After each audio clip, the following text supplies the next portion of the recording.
It's someone who doesn't have the ability to think about anyone else's feelings, to have their own feelings. They are invested in getting what they want at any price. And oftentimes they do. They pretty much think through their life. It's very cognitive how they operate, very devious. When you're sitting with a sociopath, you're entertained by the story, totally engulfed in it, enamored by it, shocked by most of the details. And when they leave, it's as though you've just had an empty hour. There's nothing that stays behind. They can be much more creative than the rest of us. They have no limitations, no boundaries. They can think whatever they want, and they can do whatever they want. It's a quality because they get a lot of things that they want. They are able to dissociate from what they feel. And dissociation is one of the psychoanalytic terms, which means that you have feelings and you have thoughts. And what you feel and what you think have very little to do with each other. And you can think about it as though they're two islands. Emotions, one island, cognitions, the other island. And they're separated by a great deal of water. With the true sociopath, there's no boat that gets across and coming back and forth. There's nothing that is going to unite the two.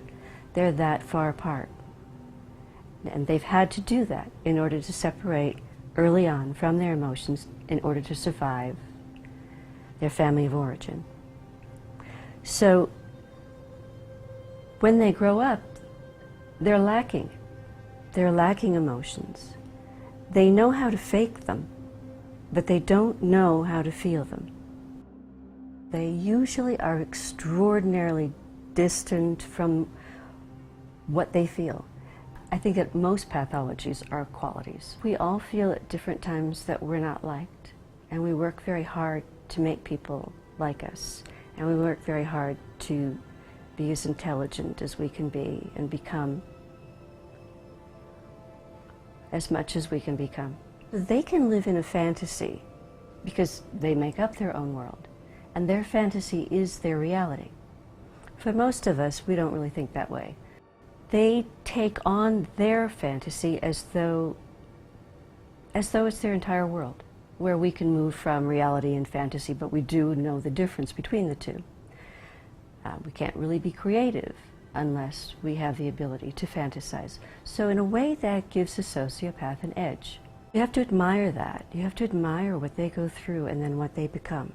To be able to develop a defense against a chaotic family, you've got to have something inside of you that's more powerful than what the rest of us have. And they make it. They survive it. That's a strength.